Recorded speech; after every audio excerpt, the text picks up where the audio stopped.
Welcome back to Being Human. This is episode 3, I believe, of our revived podcast.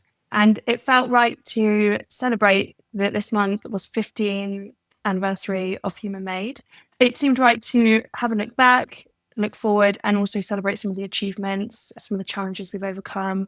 And to do that, we have Joe, Noel, and Tom here, who are the partners of Human Made, to talk about all things that have happened over the last 15 years. I don't know if anyone wants to add to that before we kick off. Oh, Tom's muted, starting strong.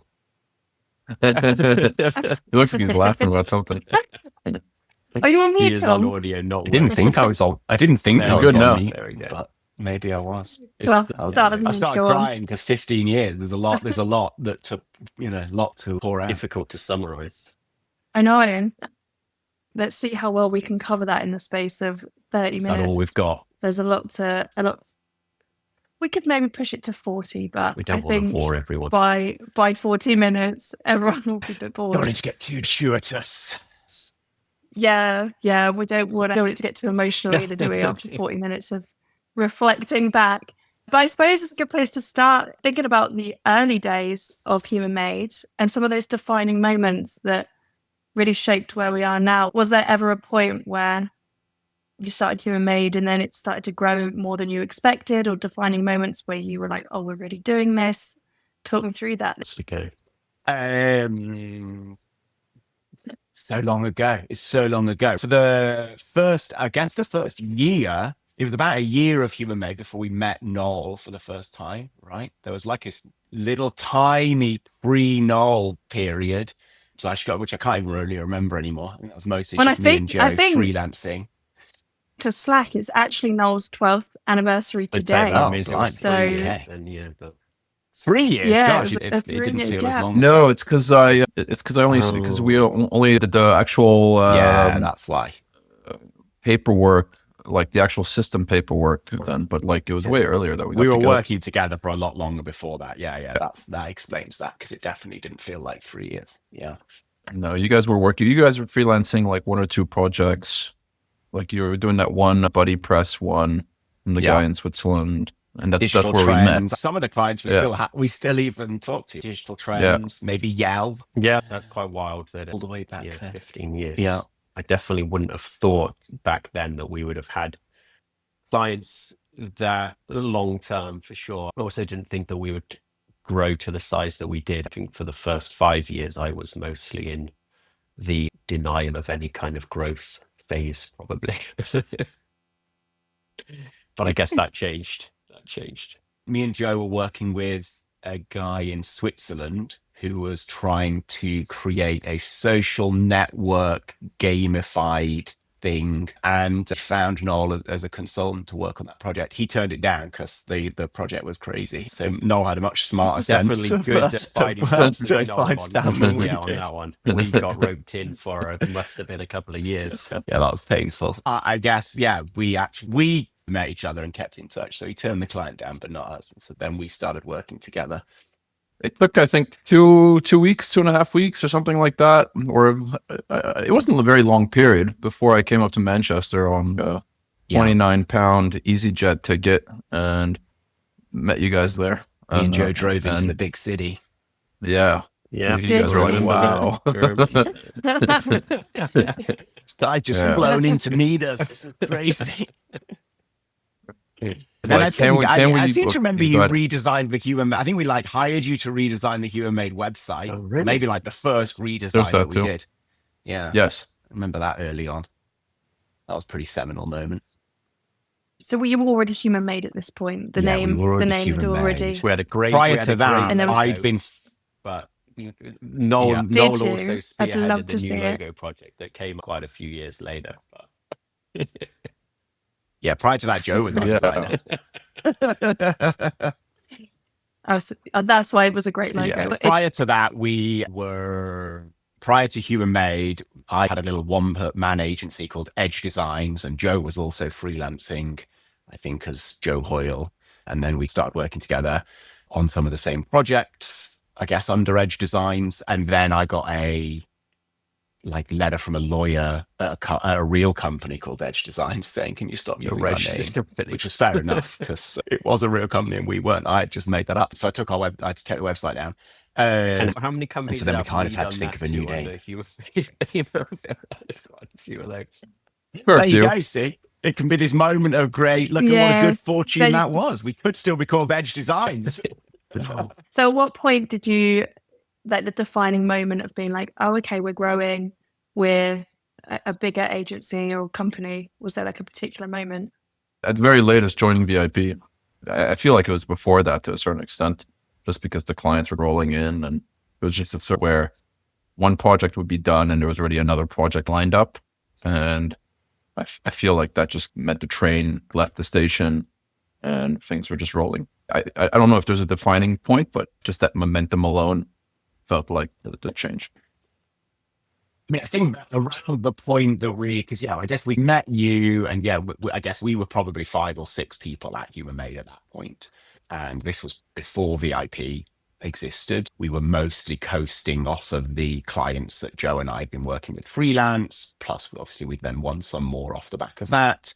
But then we started working with Noel, and Noel was doing a restaurant website, pub themes for pubs, like WordPress themes for pubs and for restaurants. And out of us starting to work together on that came Happy Tables, which was this real product. And then that's when Noel joined Human Made, and Happy Tables became a Human Made product. We also we switched to remote around the similar time. Like before that, actually, we were all in an office in Matlock. Yeah, and then we hired Daniel Vac-Huber, who joined us from Automatic and was quite an important early hire, and also Paul DeWudas in South America. And so I guess in that period, we went from, I guess we were international. We had some like pretty big hitters. Like Noel was pretty well known by this point. Daniel was pretty well known. We were starting to get a bit of a reputation ourselves, and so I think that was quite a I think that's around things the probably time like for me. level up pretty I think seriously. when we decided to hire Daniel, that was we had to. I felt like we had to earn money from that point on. Mostly. Yeah, we were no longer a group of cheapo young developers sat in Matlock.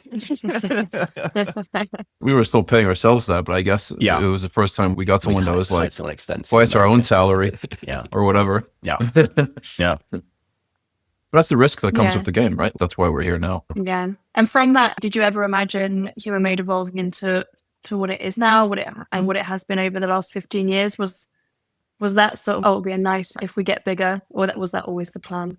Yeah, what was our plan back then? Can you remember?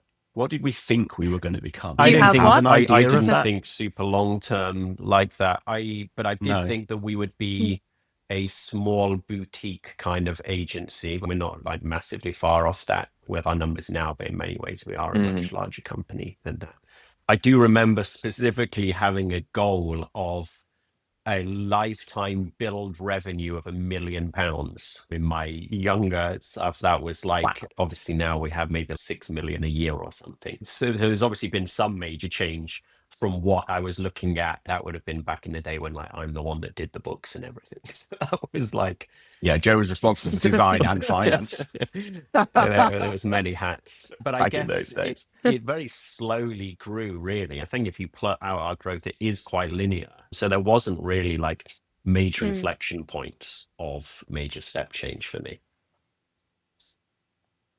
Yeah, we grew like 40% a year or something on average, I think, for the first 8 years. Yeah, sure. Yeah. I guess that's it's just one person at a time though. So I don't know. It's like growing. You just don't really notice it. No, sure. Yeah, I guess back then we were, I guess also like the American agencies were bigger. WordPress was more American centric probably. So then that probably contributed to this sense that we were like doing well and had a cool reputation, but we were like still somehow in a like underdog way or something. A bit more to now where that's less true. I think we are just one of the 3 main ones or something, but there wasn't really that sense back then. There was more of an underdoggy sense, I think. I think we would have been like super happy with where we are now. Like that probably, if you'd sat us down, that probably would have been the pinnacle that we were like aiming for. So, done. Go home. Yeah, you've done your bit now. this Are we going to this talk about the podcast next had the 50 opposite years? effect. Or? Now you've reflected. You're Yeah, like, well, no, wait a really? minute. Yeah. I suppose we've spoken about how the evolution of human made. How do you think human made has contributed to WordPress as a whole then over that 15 years? In almost every way.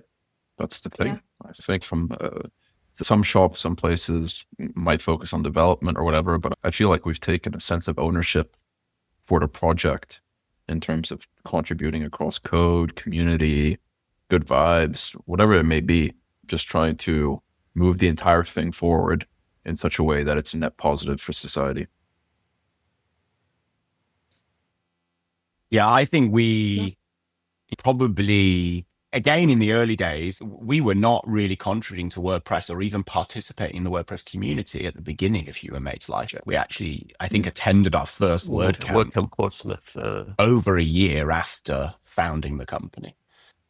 Yeah. But yeah, then I guess with Noel, once Noel joined and then we started, then we hired Daniel, and then that kind of led us into hiring people from the community, like influential people from the community. And so then I think then over the next several years, I think we had the like highest density of just like highly engaged in WordPress as a product and a community and an ecosystem.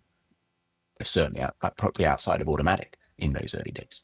And so for sure, we contributed a lot to core, like the REST API is a good example of that. And more broadly than that, it was like human made people that were in the founding team for WordCamp Europe and human made people who led the first 3 WordCamp Europes or something or more. That was true for a lot of the events that were happening across Europe and then in Asia. And even things like Happy Tables, that was like leading the charge in terms of like the productization of WordPress for verticals, and it was very influential, I think, in the ecosystem in terms of like a lot of people would talk about that as being like, okay, the future of WordPress is being I think they were, but I think that's more in retrospect thing.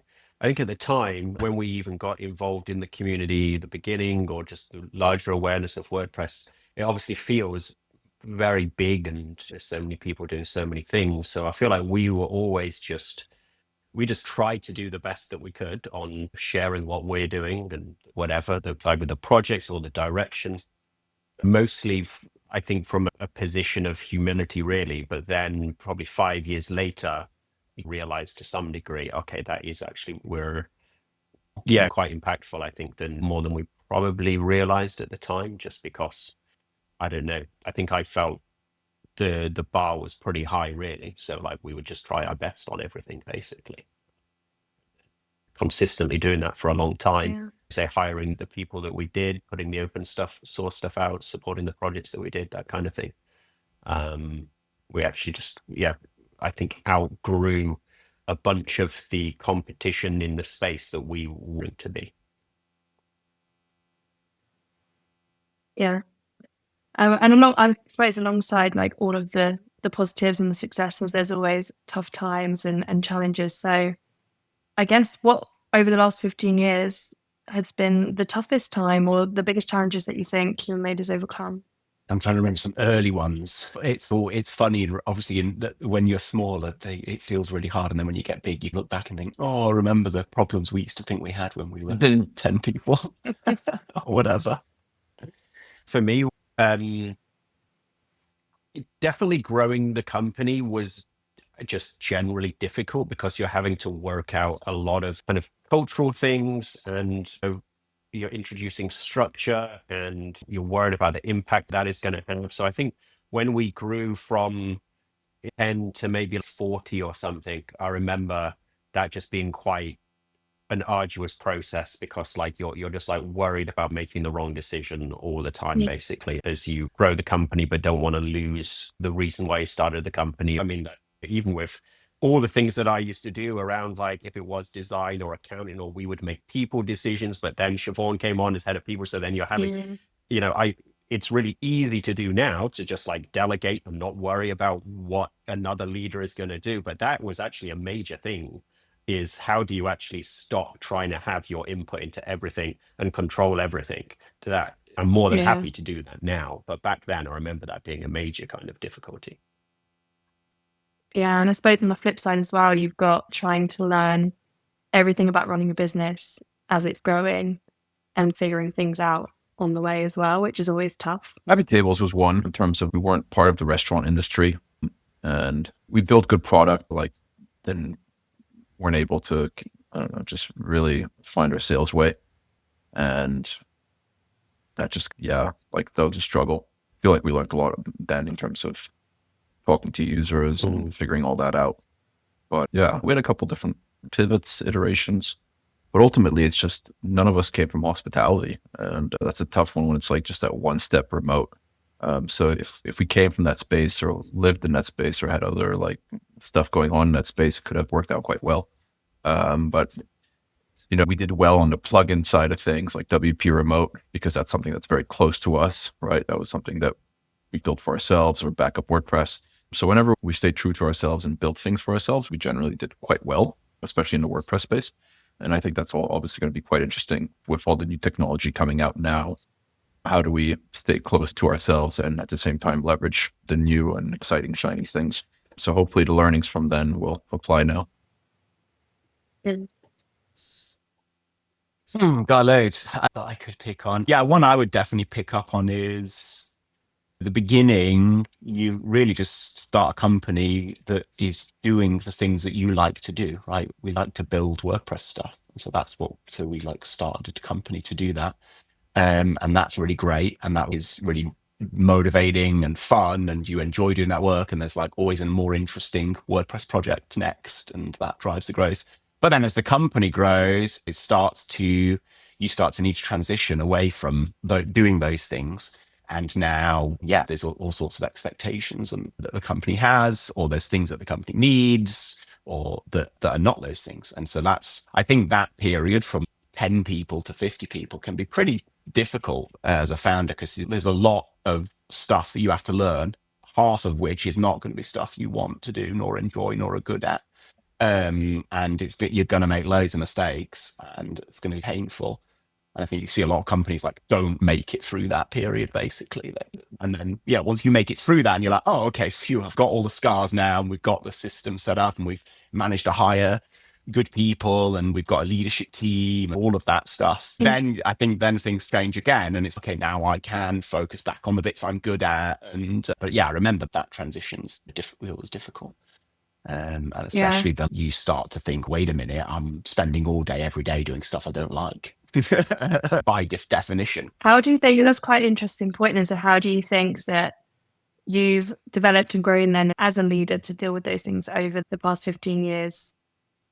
And how did you do that? Was it just a case of adapting to the changes? Yeah, you have to refine what it is that, I really liked building things. And so I really like programming and building websites. And so then that started to shift over time to be like, okay, I actually enjoy, you can find some of that engineering reward in and work in, okay, the company's a product and building the company. And then I think I also discovered that actually I also really, quite liked the process of working with people and the like hiring great people and then seeing them do well. So I think you have to just refine the things that you're going to enjoy in the new work rather than trying to hold on forever to the things. I think that you have to like move with the times in some way. I feel like though it's almost when you're going through that, you think that it all needs to change and like, you don't know anything about the new roles that you need to have and the things you need to do. And then to some degree is the learning process of the following 5 to 10 years. But I feel like the place that I'm at now is a lot more like there actually wasn't a lot of new things to learn in some ways. You may think that there's a whole other world to learn, which I mean, to some degree it's true, but also it always just does, I think, come back to what makes kind of sense to you of how you would do things. And that's how you do them. There's no kind of like hidden knowledge that you don't have. You can overthink it. Or I definitely had this feeling of, to grow a company, there's some kind of like professionalism and business approach that I don't know because I don't have an MBA and I didn't learn X, Y, or Z or what have you. It's actually not rocket science. And the more that you do stick to make sure you continue to do things that make sense to yourself, then I think that's actually the better way to go anyway.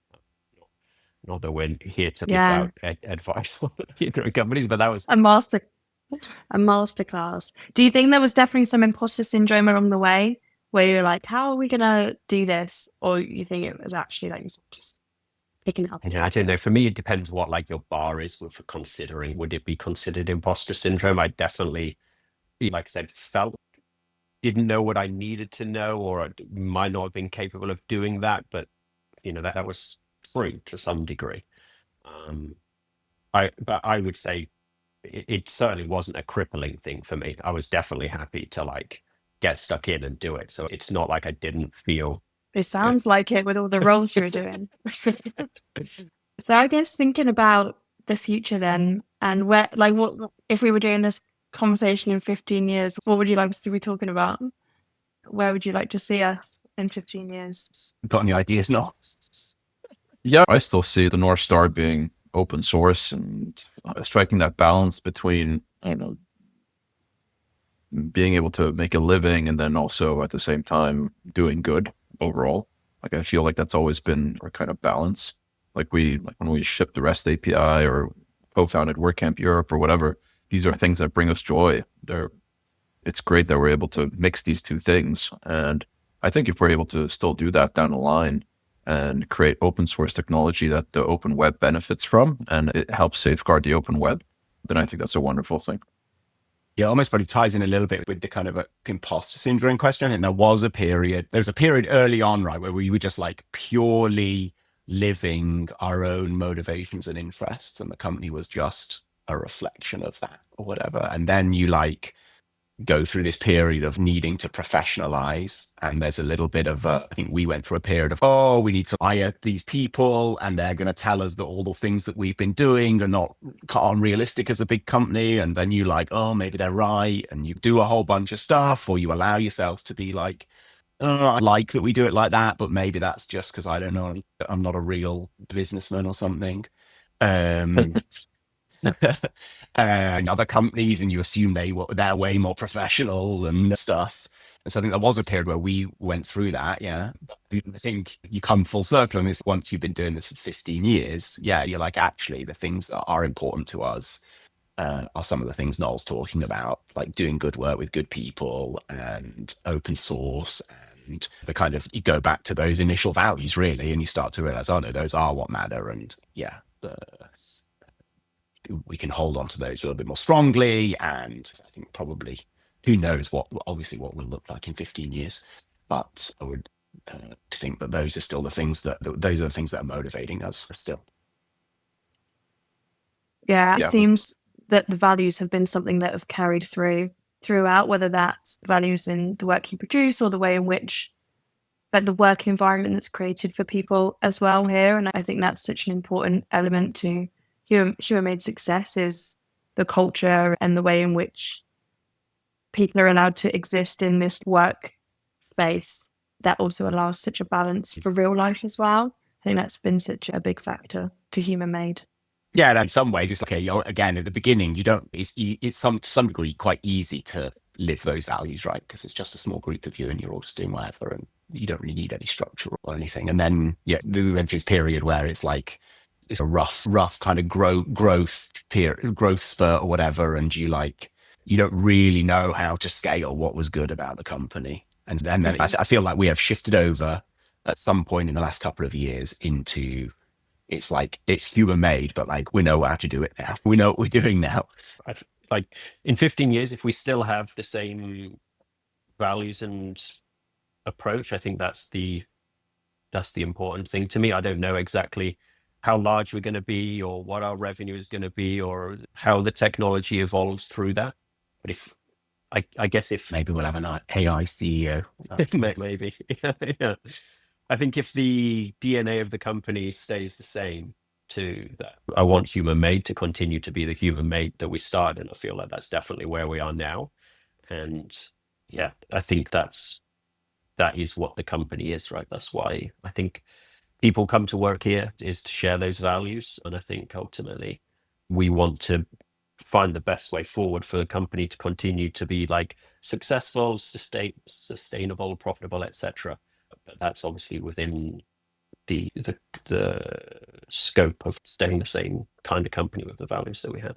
There was a couple things at the beginning too that they may feel implicit now, but they weren't really at the time. Like we were working in open source, but we were giving time back. We were not looking at the expenses in the sense of like we weren't funded like Automatic was or anything, but we were saying to our employees, yeah, go to WordCamps, do this, do that. Obviously that becomes harder when you have size, but we never looked at those things from a cost benefit analysis early on. It was just like, this all feels right. Like investing in open source, investing in our people, and all these things were not actually a given at the time. Even remote work was not a given.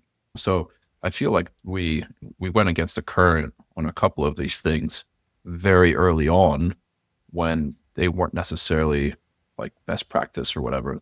So those first couple of years where we did those things gave us an edge in terms of reputation and attracting great talent. And being able to be surrounded by really good people that improved our thoughts. I think if there's anything we managed to do and have managed to do over that has contributed or set us apart, I think it is that we've managed to build a place at times where like the best people in the industry want to come and work, and that's actually it really hard to do, unlikely, and I think it's something that we have genuinely done at least at times. And that I think that is largely then what propels the company forward in one way or another.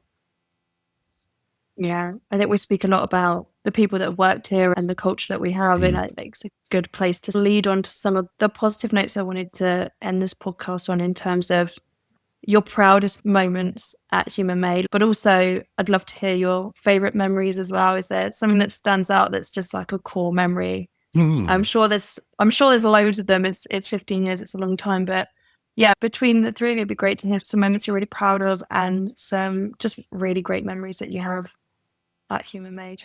I think proudest for me would be the retreats, I think, in many ways, when people come together and we just see them gelling. And ultimately, the human experience is a social one. Like we can make money, we can lose money, but as a group, you can really see how we come together and want to come together. Because when we work remotely, be it in Slovakia, Sri Lanka, Italy, wherever, we've had these just amazing times of coming together. And I'm proud that we were able to bring together a group of people that want to be together and spend time together and build things together. And it's very humbling to experience that. Yeah, my mind goes to I think I have a better one than that. I think it's like, except it's like whenever I think we've had them and you get everybody together in the same room, whether we're doing like State of the Humans or Flash Talks is another big one. Then you get some time to let it soak in a little bit and appreciate all of the day to day that we do feels like it has payoff for doing that. So definitely there's just like appreciating, I think, what we and everybody have built for the company. But I'm also pulled towards every time we launch a project, that's like a big moment for me, I think, just to be able to appreciate all of the work that everybody has done across the company that allows us to produce things like that. TechCrunch was definitely one of the early ones of those, I think, for me, where that was a very challenging, long project. A lot of people to come together, but that's the same for so many of our projects now. When we launch a project, that is, I don't know, it's still a pretty big moment for me of just, taking some time to recognize what it's taken to get to that point and do that. I think I feel like my moments of feeling pride or feeling really proud are generally sat at the retreat watching Flash Talks or watching. Those are like the things my mind goes to. Watching when sitting in the audience and watching people from Human Made speak on stage at the major WordCamps. That's another one. I think that's those are the moments I think I feel most like proud and mushy. It's hard to sum up a best memory though. One, because my memory's bad, and two, because it's been a long time. Yeah, because that's a tough question. That's a mean question, really, to try and make you pick. Yeah. Pick one singular moment out of One 15 single years. Yeah. I don't know whether I don't think I could, to be honest. I don't think I could pick How one. nice is that, though? That's a really nice place to be in. And I think that's like the beauty of Human Made as well, is that it's, you know, it's work, but in so many ways, there's parts of it that don't feel like work as well, because it's so fun. And that's the ability to travel and go to these events and meet people that you talk to every day online in person, and also to have that human connection. And then you realize that it's work at the same time, and it just feels, you feel grateful to be in that position where you can call that your job. Probably certainly for I guess probably true for Joe and Noel as well. Like it's not just work, right? Like poured a lot of ourselves into it, and so it's like I'm sure plenty of ways that like my shrink would tell me was unhealthy is like my ego and personality and sense of self-worth and everything is like pretty deeply intertwined with how the company's doing and stuff, and that I guess means that you have a ups are higher or even higher and the lows are even lower to some degree because of that.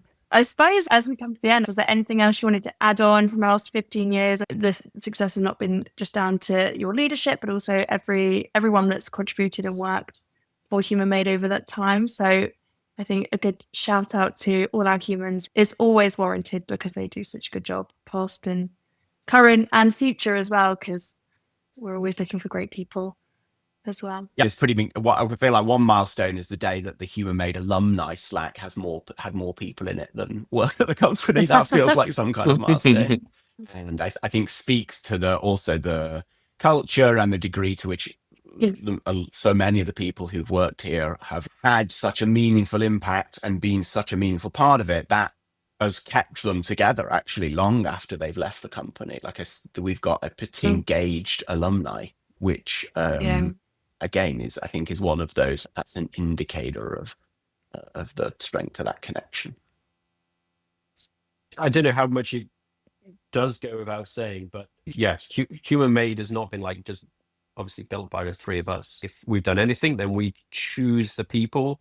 In the early days, they came in and tried to keep the values in the company, but I am struck by how much it often feels, I guess, taking everybody in Human Made represent Human Made's values, like just as much as I guess the three of us do. And I think people believe in that as well. Like that is what they want to do. There has been plenty of periods in the company's life where I think trust in leadership is lower than like trust in the Human Made name and the Human Made values and brand. And that I think the three of us get some credit for starting the thing, but in terms of like how it actually continues and we continue to do great work and everything, that's obviously not the three of us that are like doing that anymore.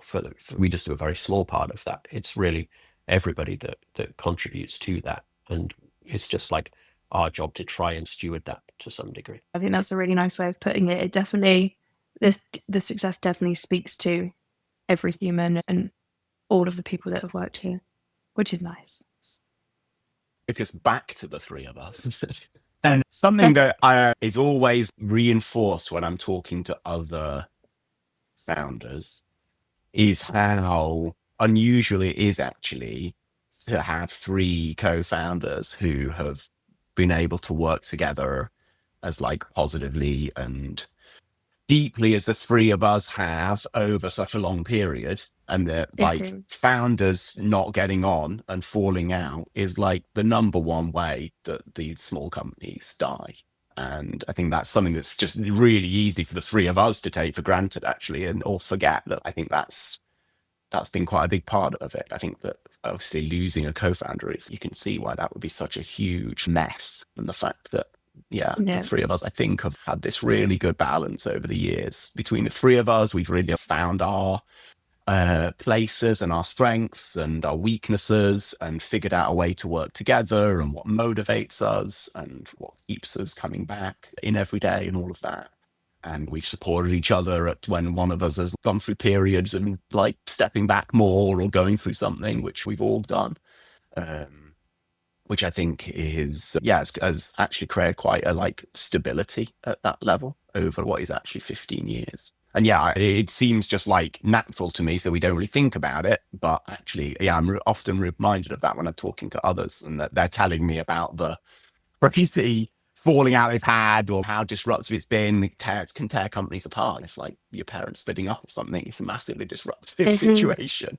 So, yeah. I think some of Is that that might have your- to do. I was going to ask if you think some of that might be because we created a business, but we're not like, we didn't come out of working for McKinsey or whatever, and okay, we need to do this VC-backed startup, but rather we do have quite a lot of values driving us and goals, and be it that North Star around the open web or just creating somewhere where we actually enjoy working. I think that was something that it wasn't discussed today yet, but it was something you had discussed in the past, where you want to create something where you enjoy working years from now too.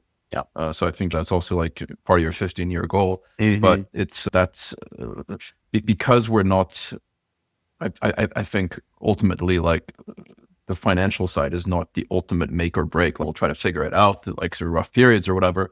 But because that's not such a hard line, it means that when that chasm is reached, it doesn't mean like it's the end of the journey for one of us or whatever. There's no ultimatums being thrown around. But I think we all like enjoy being here and realize the grass is not greener on the other side, and that like we actually build cool stuff. So why not just try to figure this out?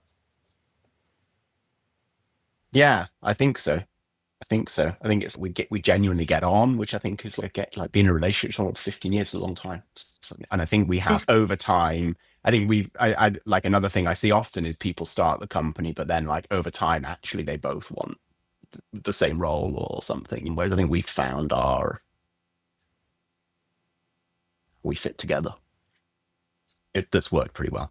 Yeah, I agree. Tom, was that your really nice way of saying thank you to Noel and Joe for being not being great pain in the ass. fellow likewise. co-founders? Aw. See, I told you after 40 minutes it'd start getting mushy and emotional. Yeah, no, definitely. Gosh, I'm reminded of it most when I talk to solo founders. That just seems terribly Yeah, difficult. imagine having to do it on your own. Yeah. Yeah. Being able to give Joe and Noel a call and moan about something or strategize on something or whatever is, I can't imagine doing that. I think that's a really nice place to end. Thank you for joining me. It's really nice to reflect back. 20. Thank you, all of you. Yeah, see you in 5 minutes' time for the next one. Sounds good.